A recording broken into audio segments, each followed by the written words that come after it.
I am C-3PO. Han Solo. I got him! You don't know the power of the dark side.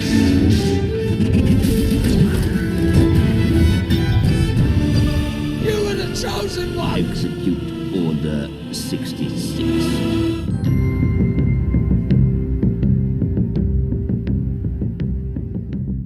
All right, so we're back and we're talking about Maul today. We figured we would continue this thing with like doing bios on characters. Nick suggested Maul. I thought that was a pretty good one. He's got a pretty interesting life. I've heard Maul described as Sisyphus from Greek mythology, which I thought was a pretty apt description. It's like, you know, Sisyphus is punished by Zeus and meant to spend eternity like rolling this boulder up a hill, which then rolls back down, and then he's got to start over and do it again. And for eternity, that's what he's doing. And that's kind of what Maul is. Yeah, there is no top of the hill for Maul. Like, he keeps trying to get somewhere, and he will never get there. And that is his destiny. Yeah, well, and that destiny was put in place by various people, not the least of which is jerkface Sidious. Yeah. Because as many bad things as Maul does throughout his life, he is, I feel like, a victim, you know? Yeah, let's just get this out of the way, because we're going to talk a lot about how Maul's life is very tragic, and we really do feel that way. That doesn't mean Maul is not evil. He is very clearly an evil person. He does some very heinous things, but you can't help but feel bad for the guy despite that, because his life is just tragic from start to finish. Yeah, I mean, he was taken from an early age to serve Sidious. Mm-hmm. I saw some stuff that was in like extended media, like comics or whatever, that talked about his childhood, and that he was very clearly special, attuned to the Force, and he could have been perhaps a powerful Jedi or something like that, but Sidious sensed him and went to Dathomir and found him and made some kind of deal with Mother Talzin and took him. And so, you know, from a very early age, he was just kind of forced into this alignment on the dark side, and it just stuck with him the rest of his life. He is a very bad guy. Yeah, and you know, it's crazy that Maul's whole life and whole story has gotten to this degree of detail. And I mean, we have, you know, 2 decades worth of Maul content at this point, and he started off as just this side villain. He was only supposed to be there in one movie. He had very few lines, and he was just supposed to be this cool guy that Qui-Gon and Obi-Wan had to fight. And his cool thing, his gimmick, was his double-bladed lightsaber, and that was just it. He was supposed to be this one-off cool character that got sliced in half and died down in a hole. Yeah, and there was something about him that was so appealing that it was in a very different context. Somehow Maul returned. Yes. But much cooler.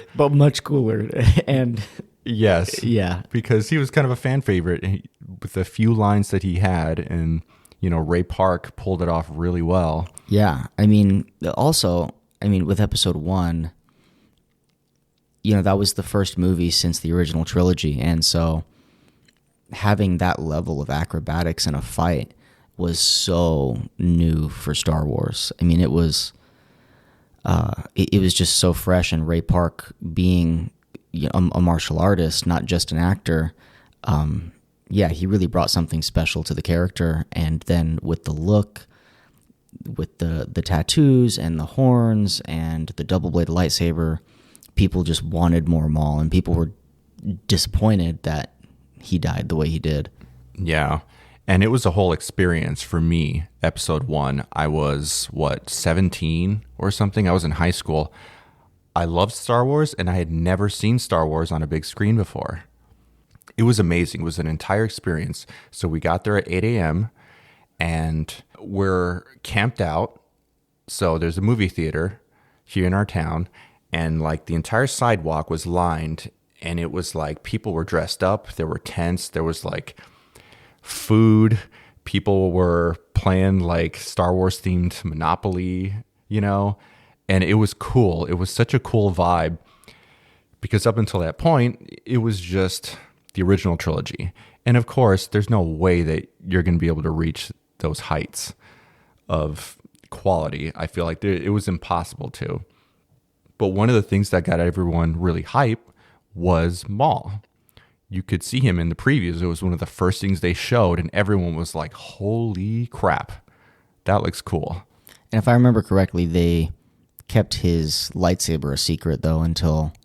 So in the early previews, yes. And then maybe one of the last previews, he puts out his saber, and then it comes out the back end. Okay. And it was like, whoa. And then, of course, everybody had to see it. And interestingly, I learned that Benicio del Toro was supposed to play Maul initially, and he was actually signed on already. And as the script moved along, Lucas chopped out a lot of his lines, and Benicio was like, screw that. I'm saying 5 things in this movie. I don't want to do it anymore. And he left, and that's when they got Ray Park. And like you said, it's the lightsaber fighting in the Trill OG is I'm going to bring that one back. It's kind of slow. It was, you got baseball bat going on.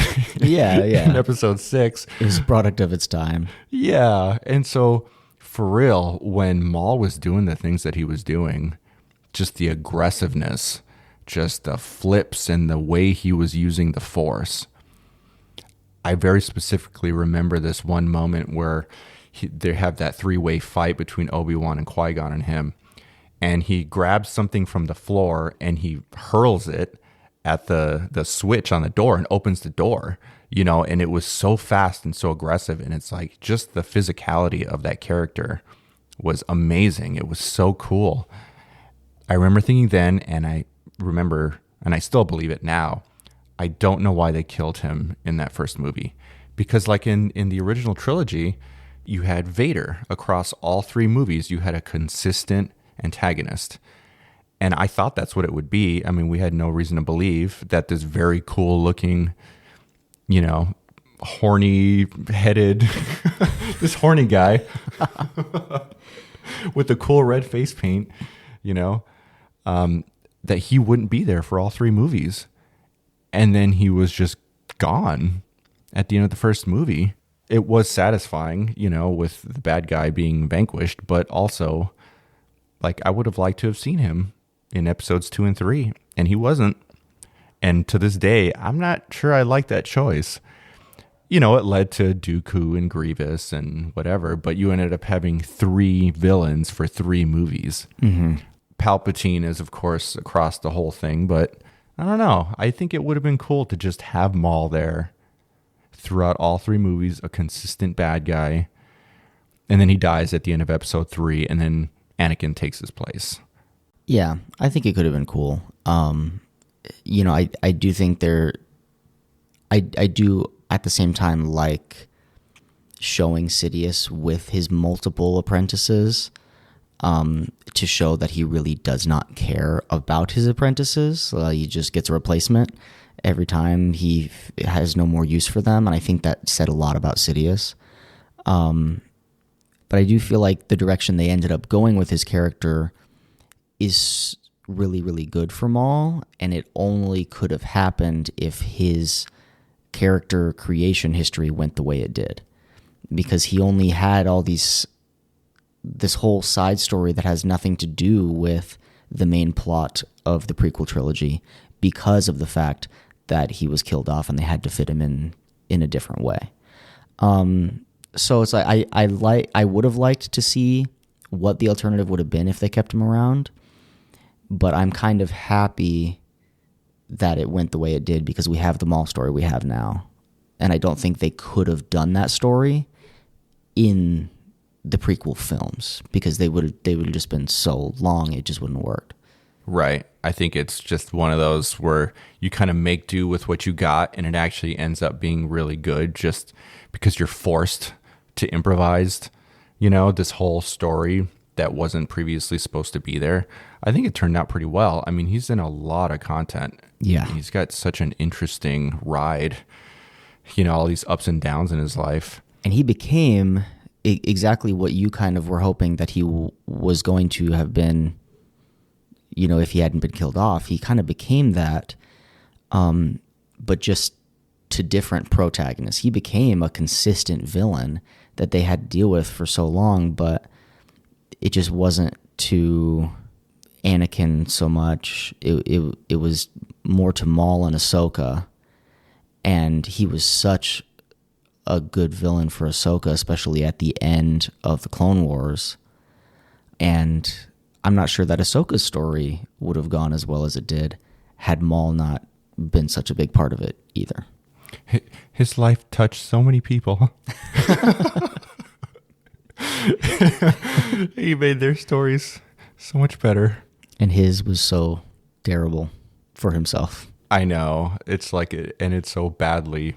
But hey man, it's like kind of live by the sword, die by the sword kind of a situation.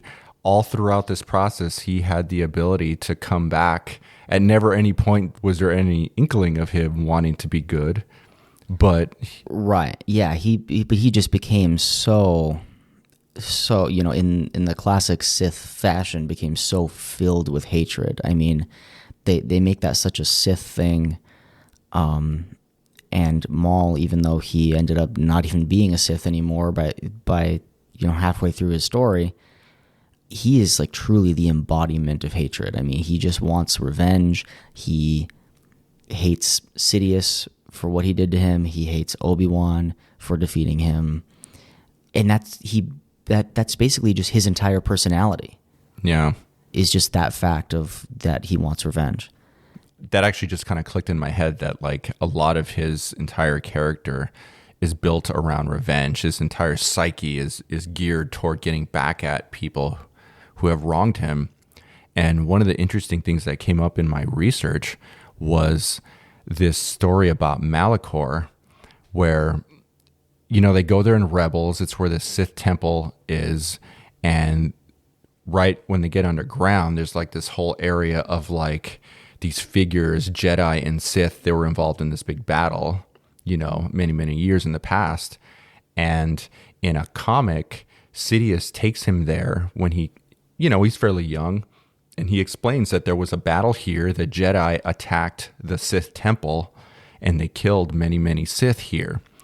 And he takes some of the dust from one of these Sith figures and like hurls it at Maul. And he has like this vision or this experience where he experiences being killed by Jedi over and over and over, like through multiple points of view. And so it begins his hatred.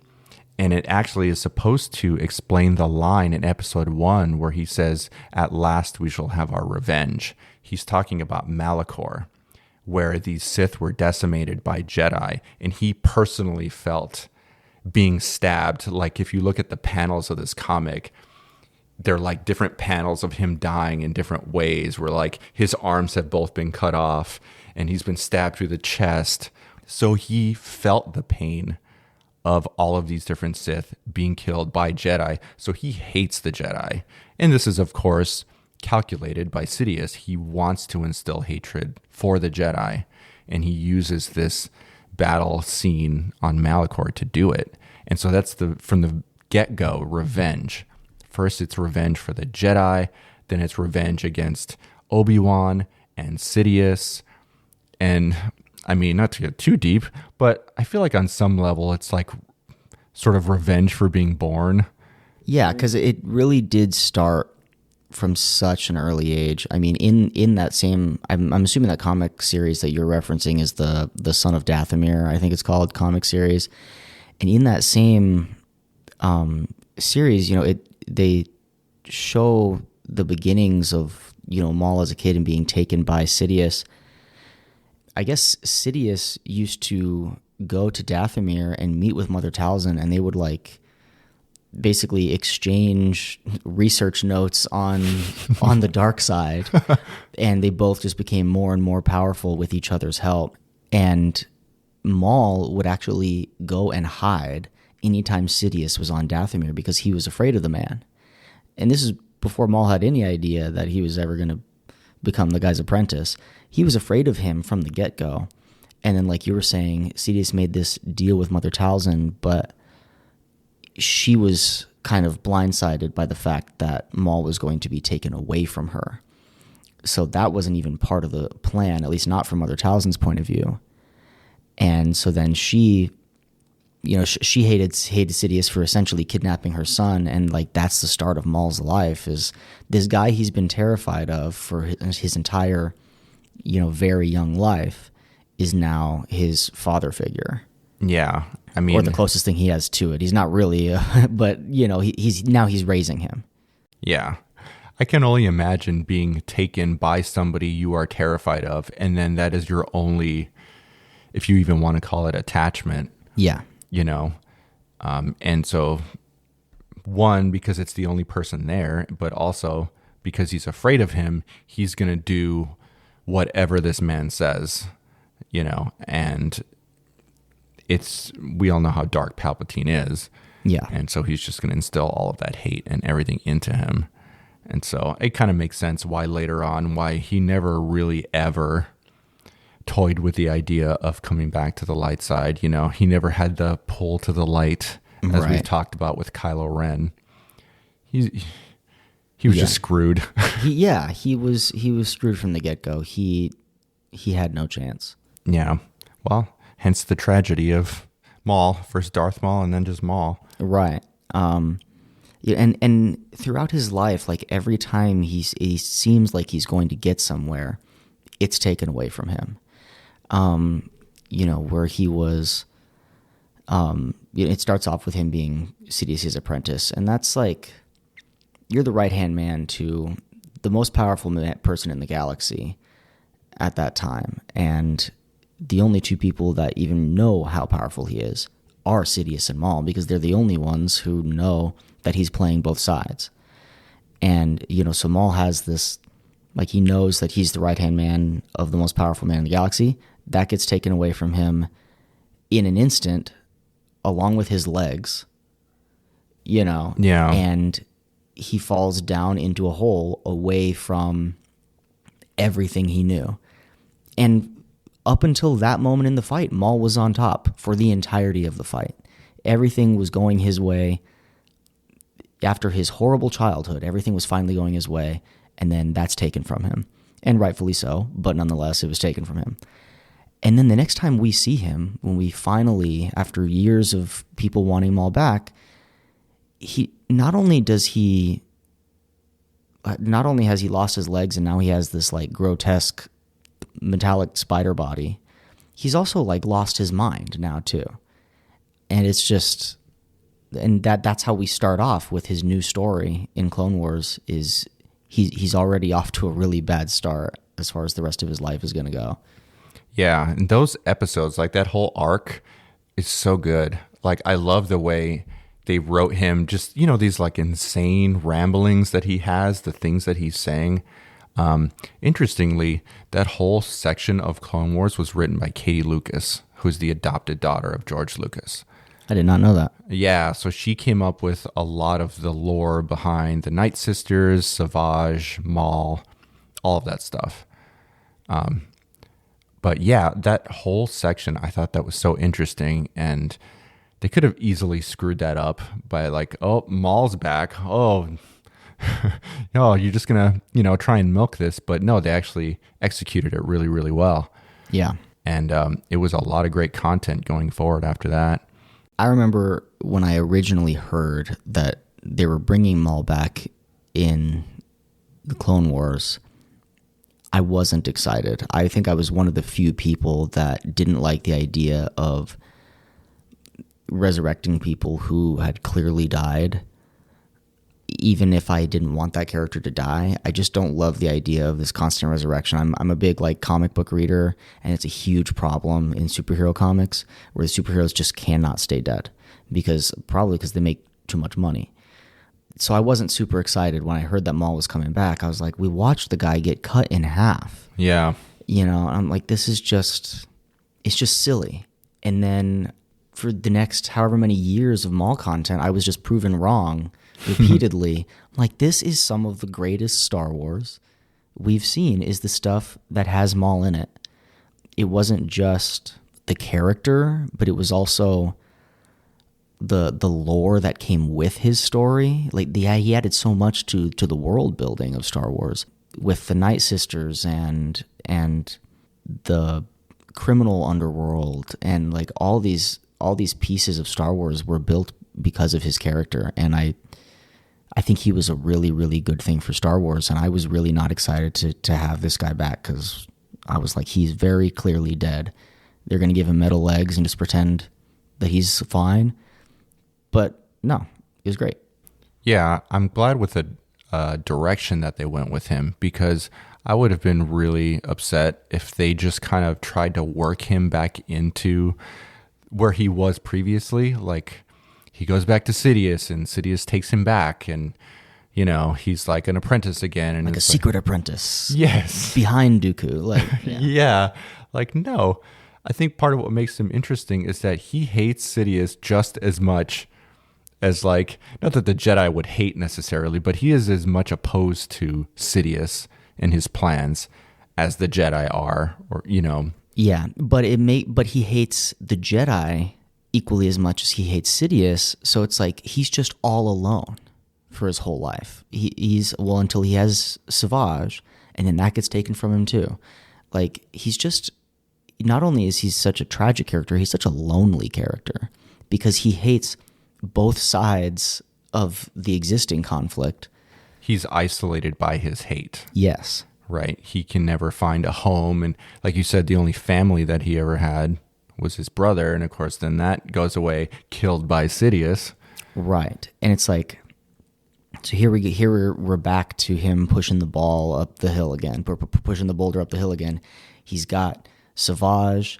He hasn't heard anything about Sidious in however long. He's not even sure if he's still, a power player. And so he's like, no, we can be the two Sith. And he starts thinking of himself as the Sith Lord, and Savage is his apprentice now. And now we're the Sith, and for a while, he and Savage are a pretty good team. And you get some of the most adult content in Clone Wars, in my opinion, when Maul's with Savage. Like, when Savage headbutts that one and, like, kills them with his horns. Like, this path shows Maul, like, on a good path to power again. And then the climax of that story is Sidious comes back and fights both of them at the same time, almost effortlessly. Like, it's just nothing for Sidious to take out both of them. And then at the end of that fight, the way he beats Maul is just like, he's like throwing him against the wall and the ground and then electrocuting him. And at this point, Maul just wants to die. He's like, all right, this is the end of my story. And Sidious is like, no, I don't want to kill you. I'm just going to keep shooting you with lightning for a while because it's fun. And then he takes him. And my understanding, if I have the timeline right, like, back in the Maul comics, we see a part that we don't get to see on the screen, which is when Maul is actually captured by Sidious temporarily. And he wants Maul to be interrogated to get more information about the Shadow Collective and, Maul's associates and who he's been working with. And who does he bring in to torture and interrogate Maul? But Maul's replacement, Dooku. So now it's like rubbed in Maul's face that he was defeated, and then he was defeated again, and then he was captured, and his replacement, who's been there since he was defeated the first time, you didn't even know about him, is there now to torture him. And he manages to, resist the torture because, as we've established now, Maul is very used to pain. From an early age, like you were saying, he had to feel the pain of dying repeatedly. So he's able to resist any sort of the torture interrogation tactics from Dooku, but it had to mess with his mind. Right. Even further. The ex-girlfriend and the new girlfriend. Yeah.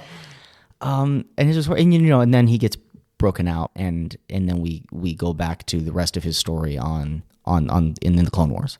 Right. I always had this question, which is like, obviously he's very powerful, and their aims were pretty grand, initially him and Palpatine. And then once he was on his own, why he decided to get involved with organized crime. Because it kind of felt like it was beneath him. Like he's a powerful Sith. He's a Force user. Like at one point they were plotting to take over the whole galaxy. It seemed kind of odd to me that he would choose to just basically get involved with criminals. And maybe it was just a means to an end. Is that all it was? I think that ever since his defeat at the hands of Obi-Wan in Episode 1, it seems to me like the other half of his personality is just power hunger. He's just always been power hungry because he was so powerful at that point, being Sidious's right-hand man. He wanted to feel that again. And so he went for that. He tried to become Sith Lord again with Savage, and then he went to become Mandalore, and he always wants to be ruling something. And I think organized crime was just an easy thing for him to get on top of quickly. Yeah, that makes sense. I mean, I feel like that's kind of a trademark, a hallmark of Sith in general, is that they want power, right? I mean, they're power hungry. Yeah. So I guess that kind of follows. And he keeps getting knocked off the top of this, galactic King of the Hill game by Palpatine or Palpatine's apprentice or whoever. And he's like, well, a hill I know I can stay on top of, organized crime. Yes. Because I can get those guys. Yeah. And I think that's kind of where he went. Like, and then also what you said, how they were also a means to an end. Like, yeah, I can use them to gain more power elsewhere later. And I can use them for my other grand purpose, which is my revenge, on Obi-Wan especially. And then at some point he gets involved with the Mandalorians, which also seemed like just more of a manipulative kind of power play, because he wanted, like, I forgot the guy's name, but he wanted him to be like the face, the ruler of Mandalore, but he's actually behind the scenes. Yes. The real ruler of Mandalore, right? So he doesn't even want the glory of having the power. He just wants to know he has the power. He wants the actual power. Yeah, he doesn't care who gets the credit. He wants to know that he's the one in power. And there's actually something kind of cool. Like, his aims are pure. They're purely evil. Yes. But they're very pure in that he just wants power. He doesn't care about any notoriety or anything like that. He wants power and he wants revenge, and he doesn't care who knows whether he does or does not get them. He just wants them for himself. Yeah. Well, and like Nick said earlier, it's like, we can talk about how tragic and how much of a victim he is. He's still a really bad guy. Oh, yeah. I mean, killing Satine in front of Obi-Wan, I mean, that was just really messed up. Yeah. You feel bad for him for so much of his story, but then scenes like that happen and you don't feel bad for him at all. Like, you realize that, no, okay, I guess he deserves this crap life that he has. But it's like a chicken and egg thing. Like, is he a piece of crap because of his horrible life, or does he have a horrible life because he's a piece of crap? Yeah. Well, that's actually basically what I was going to say, is like, in a way, I wonder if that was intentional or not, but like, his life is such a tragedy because of these horrible choices he makes. You know what I mean? Because at some point he could have made different choices, even if he wasn't like, I'm going to go to the light side. He just disappears. Mm-hmm. And he's just somewhere, not seeking power, not seeking revenge. He's just existing. And his life would have been better than it turned out. Yeah. So it's just him continually making this choice to do bad things. Of course, it's going to end badly, you know? I guess that kind of makes sense. And even in Rebels, you know, he goes in and he's like, okay, I'm going to try to bring in Ezra as my new apprentice. And he kind of starts to become like Sidious, the man that he hates for doing this, and starts to use Ezra as nothing more than a means to an end. He tells him that he's going to, he manipulates him, and it's all to get to this holocron so that he can have all this knowledge. So he's taken by his father, and we always end up becoming our parents, whether we want to or not. So he's going to do the same kind of things.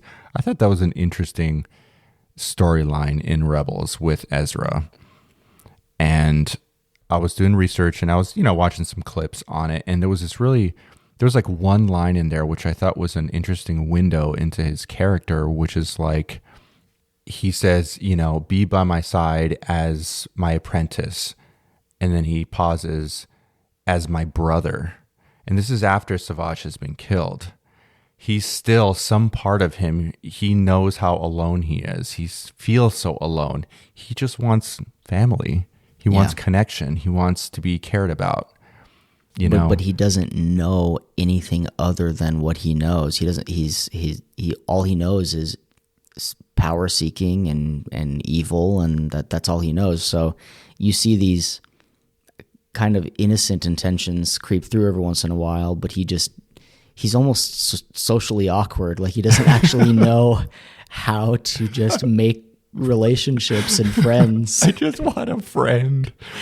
And so he just decides to try to entice them with power and revenge and the only things he knows. It's sad. It's really sad. Maul just needs hugs. He just needs hugs. Poor dude. This is just a totally separate aside, but an interesting thing.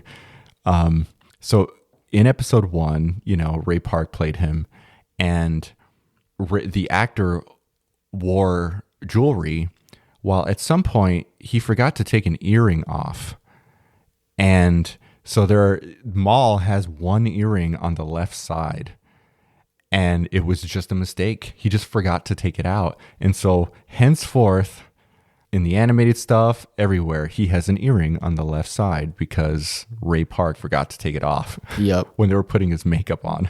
And I love that they even paid so much attention to detail, enough attention to even realize that it's like, wait, in episode 1, Ray Park had an earring in. Maul's got to have an earring in the animated series. We got to, it's still him. It's the same guy. He didn't get his ear cut off, just got his legs cut off. I know. So, yeah, I think that's awesome. So, yes, there's the earring thing, and we've talked a lot about Sidious. The other part of that is Obi-Wan, who left him half the man he was before. But he encounters Obi-Wan several times, up until that last meeting.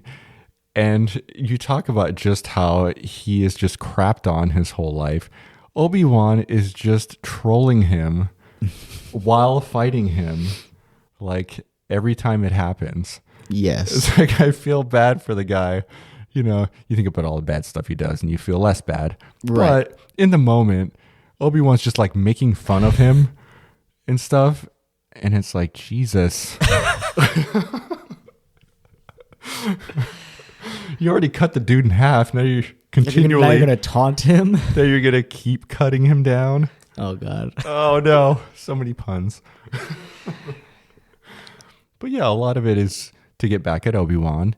And Satine is even after that happens, though, it's as usual with revenge, it's it's never enough. Right. Even after he kills her, it's okay, well, I still have to try and kill you more. And I'm a firm believer that if he had successfully killed Obi-Wan, he wouldn't have felt accomplished, because then he just will have lost his purpose. Yeah, revenge has become his purpose. Yeah. And so I think if he successfully killed Obi-Wan, he would have kind of lost his drive.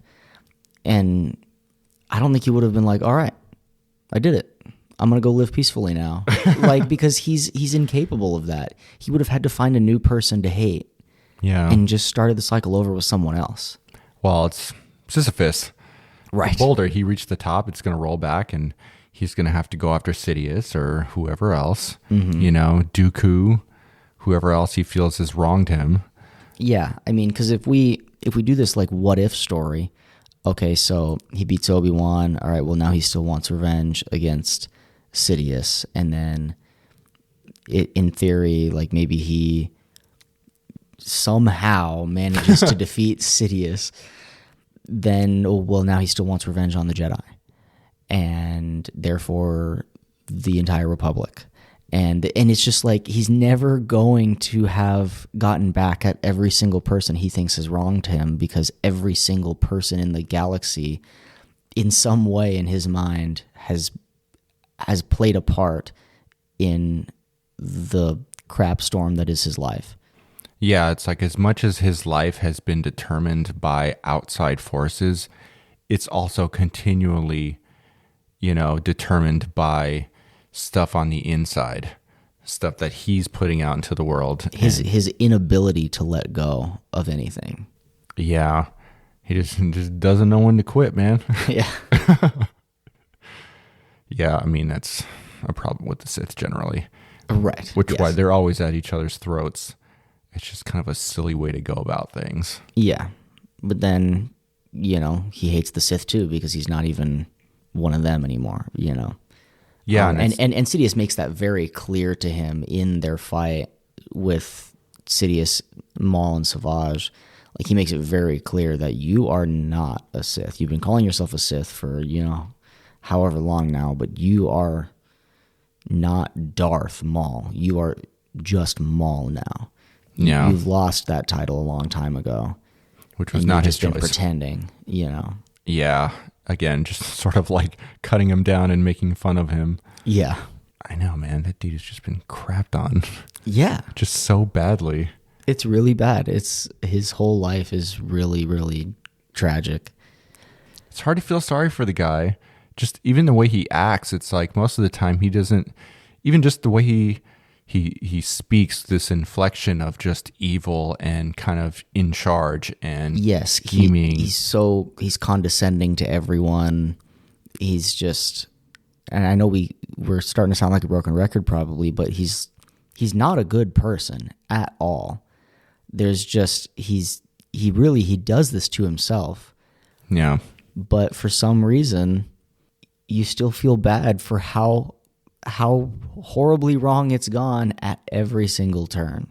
Well, I think he gets a little bit of a pass, if at all, because it started in childhood.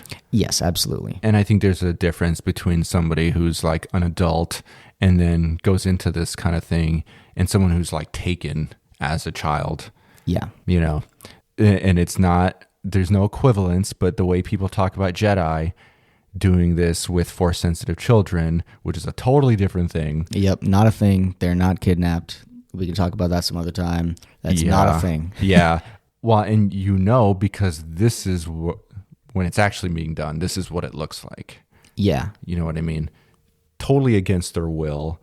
And even Mother Talzin wasn't okay with it. The Jedi Padawans or the Jedi younglings' parents agree to this. It's like sending your kid off to eternal boarding school. Like, it is the whole family makes this decision. If the Jedi show up to a Force-sensitive family's home to try to essentially recruit their Force-sensitive child, and the parents say, no, I'm not okay with him living that life, and I'm not okay with us losing him, the Jedi move on.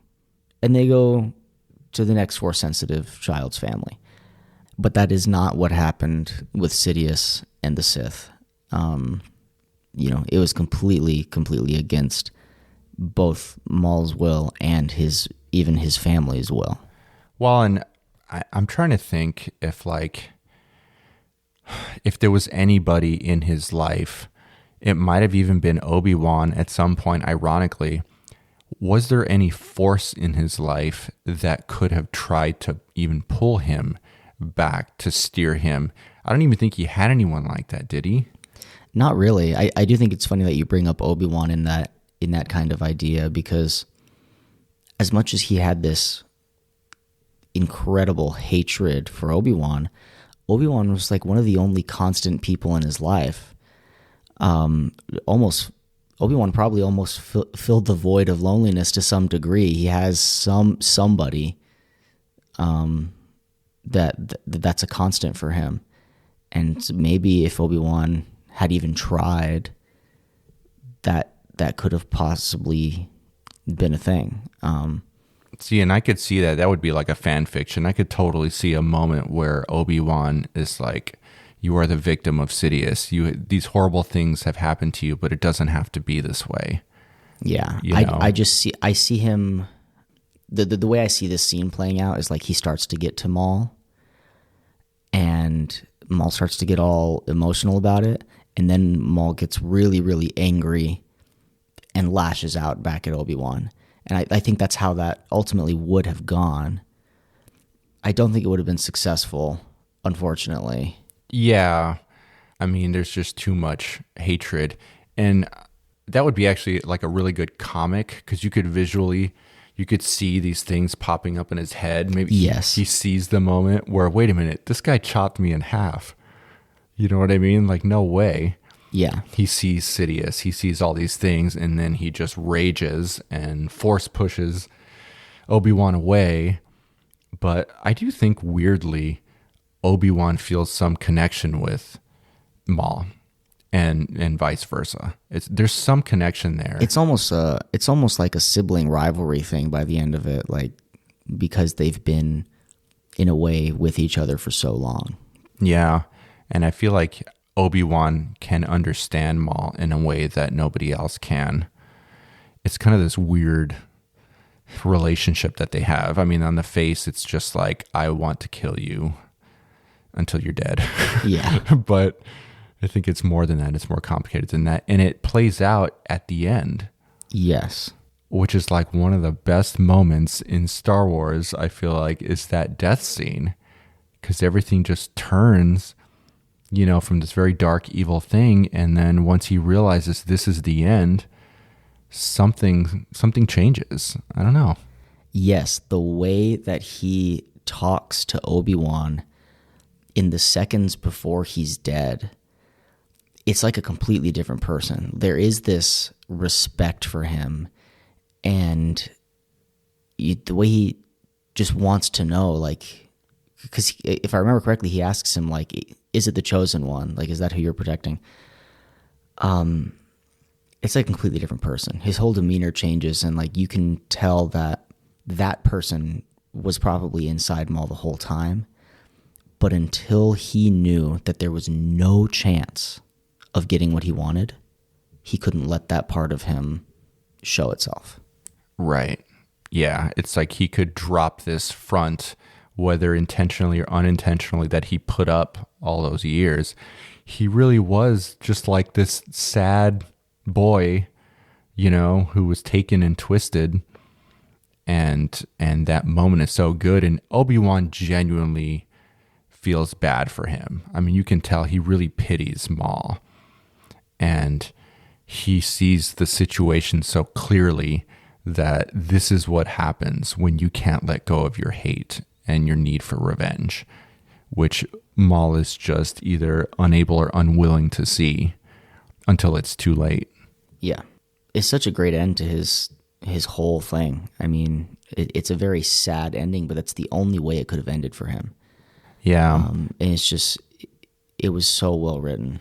I mean, short of, like we said, coming back to the light side, which I don't really think was going to happen. I don't think the audience would have bought it. I don't think so either. I think this was the way it had to end for Maul, unfortunately. And again, very well executed. And I think that was all Dave Filoni right there. Mm-hmm. He had to understand Obi-Wan and Maul and the lore and the history, all of that perfectly in order to end it correctly. Yes. Which he did. And the fact that it doesn't end, that Maul's story that started in episode 1 doesn't end until not right before, but pretty much right before the original trilogy. I mean, Obi-Wan's already old. He's fighting old Ben. It's just crazy. I do want to get into specifics about that final confrontation, but like I just want to back up for a second. I think it's Clone Wars Season 7, where he has this talk with Ahsoka where she goes to free him, and it's during Order 66. And he's talking about the plan, about it going into motion. And he makes some reference to the fact that it started without me, which, tells me that he knew what was coming. I mean, Palpatine shared with him part of his plans, obviously not the part about backstabbing him, but, Maul knew what was coming.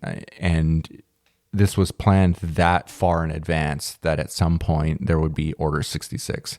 And Maul thought that he would be right there, right next to Sidious, and I'm sure somewhere in his brain, I'm going to overthrow him at some point, and then I'll be on top, as all Sith think. And eventually, all of this sort of culminates in this fight, this confrontation at the end with Obi-Wan. And there's this specific set of things that happened involving the stances with their lightsabers. When we were talking about Ahsoka in Ahsoka's episode, you were talking about how certain stances counter other stances. Right. And this wasn't just like this fighting form counters this fighting form. It was like direct experience from the previous fight. Yes. It's like, you have done this in the past. I have done this. I know what you're going to do. Do you know what I'm going to do? Kind of a thing. So it wasn't just a physical countering of each other. It was this kind of metaphorical countering of the other. In this case, just him getting countered really badly by Obi-Wan. As usual, somebody getting the best of him. Yeah. But so like they pose like, all right, it's time to fight. And they get into a stance. Initially, Obi-Wan goes into his episode 2 and 3 with the 2 fingers. Yeah. I am young Obi-Wan. And you can see it. He's made angry in that moment because he realizes that Maul knows about Luke. And he gets angry and he really is intent on defending Luke. But then he realizes, wait, I'm not that Obi-Wan anymore. The one who became angry at the sight of my master being killed. I am beyond that now. And he changes into old Ben's stance for a moment, but then he's like, wait a minute, I'm going to go into Qui-Gon's stance, and pulls it way back to his hip because that's the stance his master was in when he was killed, and he knows that Maul knows that. So, of course, Maul comes in with the same set of moves, and in 3 moves, he just gets murdered. Because where he would have done this sort of like face jab, this like butt with the middle of his saber, right? Instead, Obi-Wan comes down right through the middle and kills him. Because that's exactly what he did to Qui-Gon, punch him in the face with the hilt, and then now he's up and his saber's up and defenseless, and stabbed Qui-Gon, and he saw Qui-Gon's stance and thought he could do the same thing again. I know, and it's weird to me because Maul is a lot of things, and I would say smart is one of them. I'm not saying he's an idiot, but like I feel like maybe he could have read that a little bit better. I think to some degree he was blinded by both his rage and blinded by the awe of the fact that this is the closest he's ever come to actually successfully completing his purpose of revenge on Obi-Wan. He's an old man now. Like, yeah, I'm old too, but, he's got the dark side to keep him, alive and kicking. Obi-Wan looks like an old, decrepit old man now, and he's like, this is my time. And I don't think he was in the mindset he used to be in, where he was thinking clearly, because he's just like, I can't believe this is it. I'm going to do it. Right. He just he didn't really think about it. He was just like savoring this moment is here and I want it now.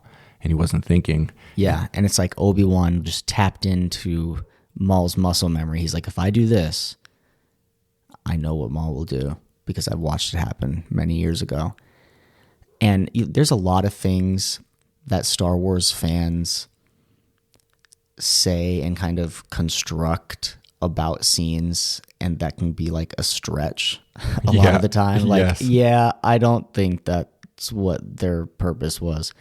But this is not one of those times. Like, everything about this scene is so clearly intentional that these stances are exactly the stances that we've seen him use, and then Qui-Gon use, and then him use as an old man, and Maul's movements. It's seriously like, it's a geniusly well choreographed. I don't know if that's the right term for animation. Thought out. Yeah, it's just it's such a well done scene. Maul obviously clearly underestimated Ben.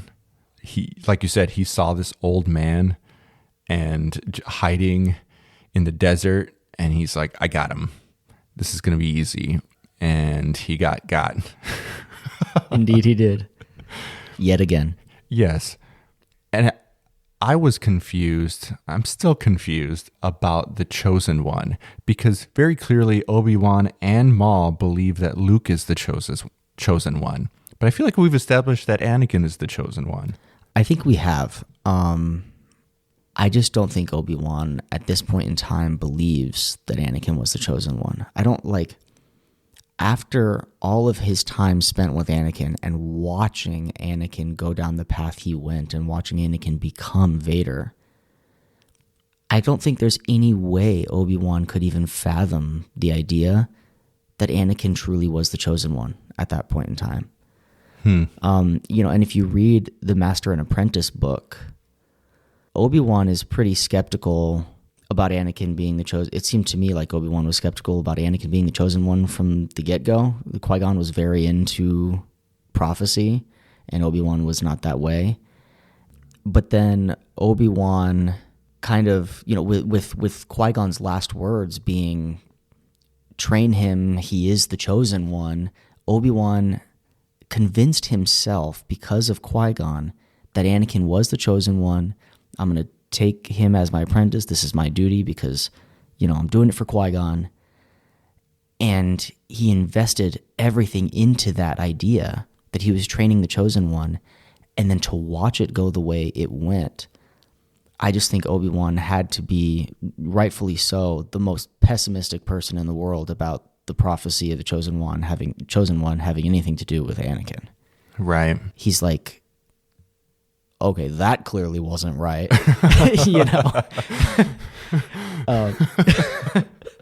To the detriment of the galaxy. Yeah. So he's like, well, that wasn't it, so it's got to be this guy. Or it wasn't him. It's got to be Luke. This is it. This is the one. This is the one. And I think that's it. I think that we are right in thinking that Anakin is the Chosen One. And, I know since George Lucas has left Star Wars that there are things that George Lucas had said that are no longer true, even though George Lucas was the one who said it. There are things that unfortunately have, even things that he created that have been retconned. However, George Lucas did say and make it clear that Anakin was the Chosen One, and his defeating Palpatine at the end of Episode 6, even though there was a whole period of time where he was Darth Vader, him ending Palpatine was him bringing balance to the Force. That was George Lucas's concept, at least. Yeah.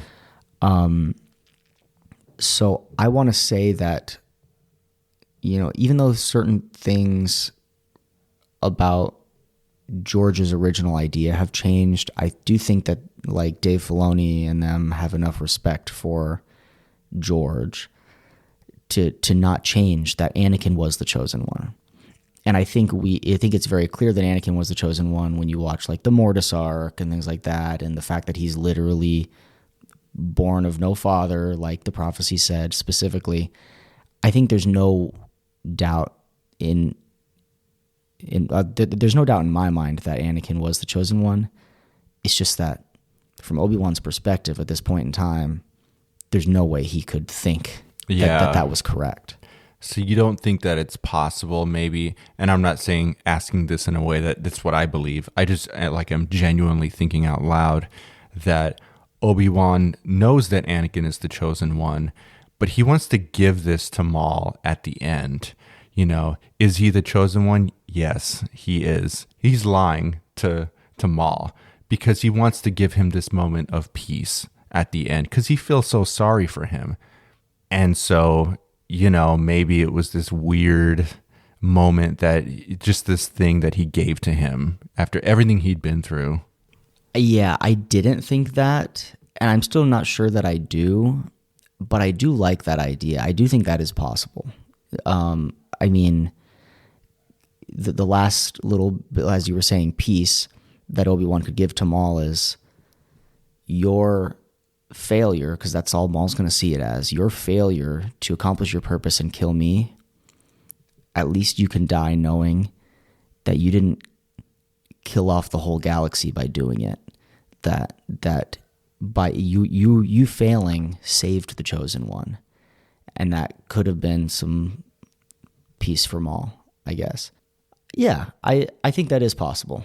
I'm not sure that I believe that, but I don't think it's incorrect either. I do think that is definitely possible. But again, I think from Obi-Wan's perspective, I have a hard time seeing Obi-Wan still believe that Anakin was the chosen one after what he watched Anakin become. Yeah, it's also kind of hard to imagine that Obi-Wan would lie just to begin with. He would, even in this kind of context, it's kind of a sweet idea, but I know I also have a hard time believing that is the case. I think weirdly though, it kind of cheapens the moment. Like they have this moment that they share and you're both wrong. Yeah. Which is kind of unfortunate, but I mean, it's still a great scene. He's like, he totally is. And he's not. Yeah, he's totally the one for He's sure. totally the one. Yeah, you're right, man. We're right. You're right to death. All right. Yeah, have a good sleep. Oh man. I don't know. I still don't mind it. I don't personally feel like it legitimately cheapens it, just because it gave Obi-Wan all the more reason to be fighting so hard for Luke if he genuinely believed that. It added extra drive behind Obi-Wan's fight there. If Obi-Wan truly believed that Luke was the chosen one and he was saving the actual chosen one, it was almost like a moment for redemption in Obi-Wan's mind. I failed the chosen one before. Maybe he wasn't the chosen one. I can save the chosen one now. Even if he was wrong, I do think it could be kind of poetic. Yeah, I think so too. And I will say one thing about that last scene. Maul says he will avenge us. I think those are his last words.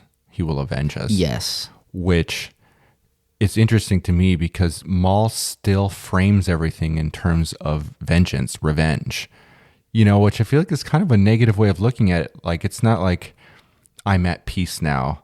I don't care about being avenged. I don't care about any of that. But he still does. He still sees things in terms of action and reaction. Somebody wrongs somebody else, the other person has to get back at them.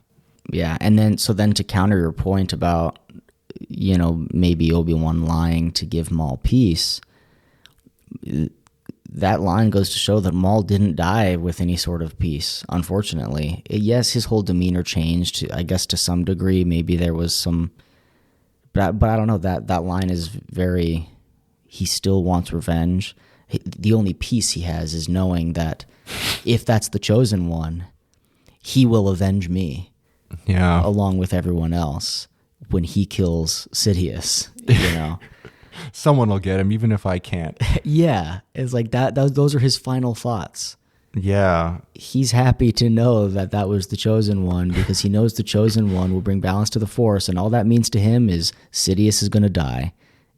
And, somebody's going to get him. Yes. That's so sad. Oh, what a jerk. It's crazy. It's just with all the different writers. I mean, they had multiple different writers throughout the Clone Wars series and the Rebels series, and with so many different writers, it can be hard to keep such a cohesive story. I mean, the sequel trilogy is the best example of that. That changing writers repeatedly results in a story that's not cohesive. But they managed to make such a cohesive story for Maul specifically, even where all of these other arcs are happening and all these other stories have beginnings and ends throughout. Maul has this one story. Yeah, he has arcs, but he has this one overall story from episode 1 to that episode in Rebels. And it's one of the only parts of Star Wars that like has no holes for me. Right. It's just seems like it was planned as such. Yeah, and that's even more impressive because it was not planned.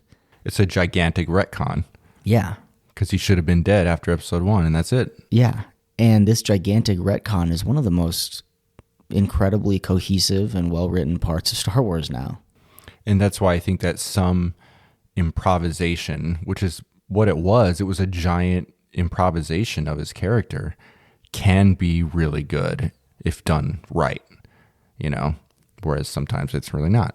Right. But, Maul and Ahsoka are both perfect examples of that. Yeah. Well, that's all I got. You got any more on Maul? I do not. I think that's a good place to stop. All right. So what are we doing next time?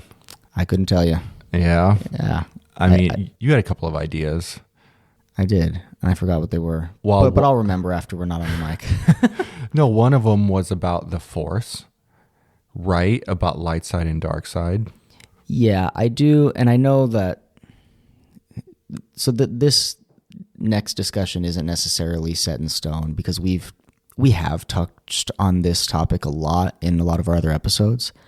So maybe we won't talk about the Force, but I was kind of thinking about maybe playing devil's advocate to ourselves on the whole balance in the Force thing. And it's only because I think there is some verbiage, especially in the Mortis arc, that throws off the light side is balance concept.